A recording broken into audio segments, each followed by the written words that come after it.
abstract music piece. Really appreciated it. It was wonderful. Oh, my heart is filled. So instead of having a story for all ages today, I'm giving a preamble to our talk. We have today, and I will announce the name of the talk again. It's Early Abstract Art and Spirituality. We have today a huge range of art images that are a part of culture, general culture. So it is hard to imagine that abstract painting was at its beginning revolutionary. I'll begin today by giving a little tour of the era pre-abstract art that you might see, say, in the Tetrakhov Museum in Moscow, Russian being the nationality of the artists whose works were first claimed to begin abstract art. My intention is to clear your visual palette, let's say, to prepare the setting for these big shifts that were happening in art and spirituality and paralleled scientific discoveries of the time.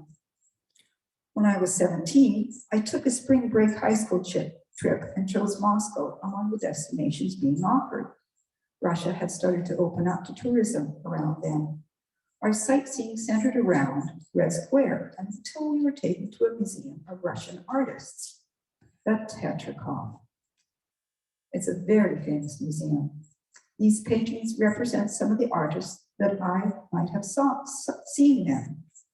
My tour group was paraded past rooms of Byzantine art, then art from the 18th and 19th century, with me dragging behind and eminently angry at being shuffled through so quickly. I wanted to linger over those painted stories. And then I came across a room of the contemporary art of the early 20th century painter, Kandinsky. I will leave this preamble of my talk here with the last slides being of Kandinsky's expressionist work of 1900 to 1906. Currently, what was on the screen, these are called Russian surrealists, Russian social realists. And here is a couple of Kandinsky's expressionist and impressionist art. And these Bible stories, histories, scenes of battle, naturalistic or impressionist representations of landscapes, cityscapes, and the human form and myths and portraiture you have just seen, well, artists were free from painting these after 1910.